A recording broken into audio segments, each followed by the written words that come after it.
Back in August, I responded to an article written by a lawyer making a case against free speech, or at least making a case to rethink the concept of free speech. And this is an article from another highly educated person making a case against free speech, in particular against hate speech. I'm not sure how to pronounce his name. George Lakoff has retired as Distinguished Professor of Cognitive Science and Linguistics at the University of California at Berkeley. He is now director of the Center for the Neural Mind and Society at Berkeley. I'm starting to understand why this is all going pear-shaped.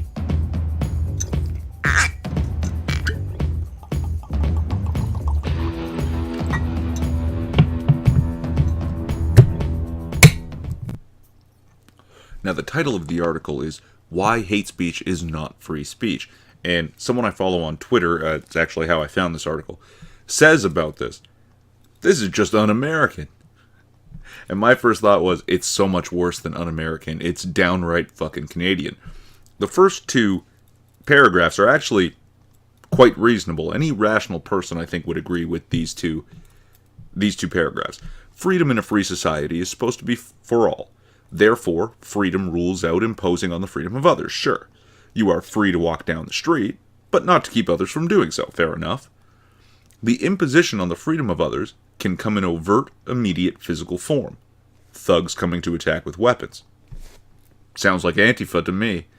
Violence may be a kind of expression, but it certainly is not free speech.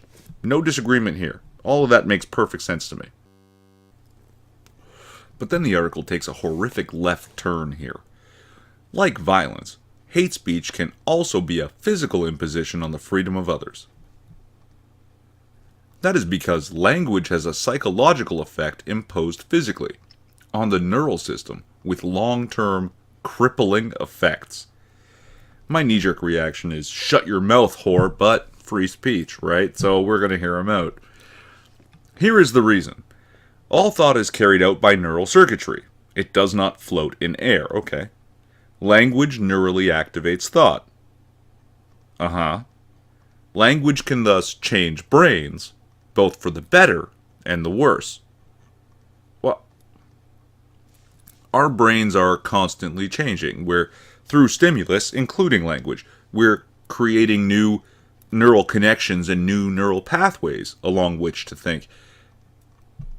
But if the change in the brain isn't the growth of a tumor, or something that could be categorized as brain damage, how are we to judge what changes in the brain are for the better or for the worse? As far as I can tell, he's not describing anything different from the process of learning. Hate speech changes the brains of those hated for the worse. Again, that's an assumption. Creating toxic stress, fear, and distrust. There we go. Now we have it. The definition of hate speech. Speech that stimulates a change in the brain, creating toxic stress, fear, and distrust. What Lakoff fails to address here is the possibility of other kinds of speech creating those same changes. Say, for example, criticism. Could criticism not also cause changes in the brain that would create toxic stress, fear, or maybe even distrust of a person once trusted, once thought to agree, and now is criticizing the opinion? What about facts? Things that are true that we really don't like, and because they're true, we can't change them. There's nothing we can do about it. Could that not create toxic stress? Deadlines. Employers beware. Deadlines create toxic stress and fear. And so you can't put deadlines on any of your employees. And then, of course, the complete neglect of the possibility that the listener is misinterpreting the speaker. So while the speaker may be stimulating a change in the brain, the negative change is actually the fault of the listener who's misinterpreting what's being said. Interesting. All physical, all in one's neural circuitry active every day. This internal harm can be even more severe than an attack with a fist. I beg to fucking differ. You see, an attack with a fist can cause actual brain damage. It imposes on the freedom to think and therefore act free of fear, threats, and distrust. It doesn't impose on the freedom to think, it creates new neural pathways along which to think. And where do you get this idea that we have the right to act free of fear? Being free means being free to take risks. And taking those risks often involves being fearful of the risk we're choosing to take. You don't get to be free of fear. You have no right to be free of fear. I'm terrified of lightning. I've seen lightning hit the ground no more than 50 feet from me, and I know it's irrational, but I'm terrified. Okay? Just terrified of it.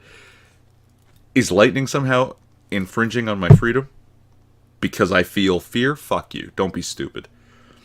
Threats are already covered. All right, you can't go around threatening people. That's not a crime. That's not included in free speech. And distrust? You shouldn't trust everyone and everything anyway. Don't be naive. It imposes on one's ability to think, no, and act, no, like a fully free citizen for a long time, no. That's why hate speech imposes on the freedom of those targeted by the hate. It doesn't. Since being free in a free society requires not imposing on the free blah blah blah blah blah blah, hate speech is not free speech. Fuck you, it is. And this is by far the worst of it. Hate speech can also change the brains of those with mild prejudice, moving it towards hate and threatening action. Now I know this is not what he intended to imply here. But would that not then be the reason that the constant anti-white rhetoric from certain groups is pushing more and more people to the alt-right and beyond, to the white nationalists and the neo-Nazis? That's implied in there. It's not what he meant, but that's implied. When hate is physically in your brain, then you think hate and feel hate. You are moved to act to carry out what you physically, in your neural system, think and feel. You know what? Is this determinism? Is this that you have no control over yourself? Why do people go out of their way to practice self-control? Why do people bother disciplining their fucking children if it's all deterministic anyway? What a fucking... This is why hate speech is not mere speech. And since it doesn't impose on the freedom of others,